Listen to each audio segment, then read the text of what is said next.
नमस्कार. जया रेसिपीमध्ये तुम्हा सर्वांचे मनापासून स्वागत आहे. तर आज आपण बनवणार आहोत दिवाळी स्पेशल भाजके पोह्याचा चिवडा. चला तर रेसिपी सुरू करूया. इथे मी अर्धा किलो भाजके पोहे घेतलेले आहे. ते चाळणीने आपल्याला चाळून घ्यायचे आहे. चाळणीने चाळल्यानंतर कढईत तेल गरम करायला ठेवलं होतं मी. त्यानंतर फुल गॅस तेल चांगलं गरम होऊन द्यायचं आहे. कडकडीत तेल गरम झालं की त्याच्यात पोहे टाकायचे आहे आणि पोहे तळून घ्यायचे आहे.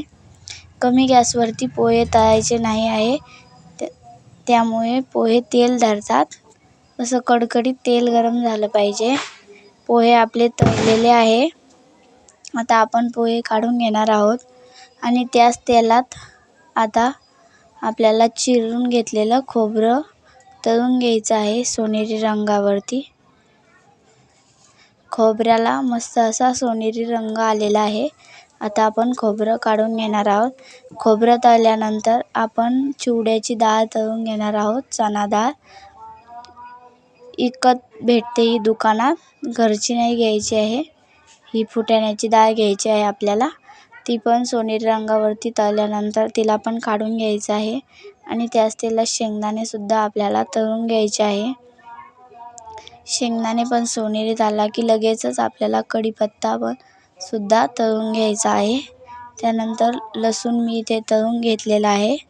लसणाला पण सोनेरी रंग येऊन द्यायचा आहे, म्हणजे लसूण चांगला तळला जातो. त्यानंतर कढईत तेल टाकायचं आहे. मिरच्या टाकलेल्या आहे थोड्याशा खुडून. त्यानंतर हळद, 2 चमचे लाल तिखट, काश्मीरी लाल मिर्च टाकलेले आहे. ते सर्व तळून घ्यायचं. त्यानंतर ते थंड व्हायला ठेवून द्यायचं. हे सर्व साहित्य जे तळून घेतलेलं होतं आपण, खोबरे, कढीपत्ता, डाळ आणि शेंगदाणे, हे सर्व त्याच्यात मिक्स करून घ्यायचं आहे.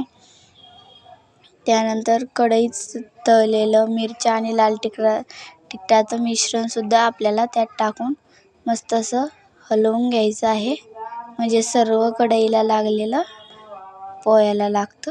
त्यानंतर मस्त असा चिवडा मिक्स करून घ्यायचा आहे. आणि तुम्ही अजूनपर्यंत जया रेसिपीला सबस्क्राईब नसेल केलं तर नक्की सबस्क्राईब करा. दिवाळीच्या छान छान रेसिपी बघण्यासाठी जया रेसिपीला फॉलो करा. त्याला मस्त असा आपला चिवडा झालेला आहे. मस्त असा भाजक्या पोह्यांचा चटपटीत चिवडा आपला तयार आहे. तुम्ही बघू शकता, मी इथे तुम्हाला किती कुरकुरीत असा आपला चिवडा झालेला आहे. हातावर सुद्धा असं बारीक होतोय.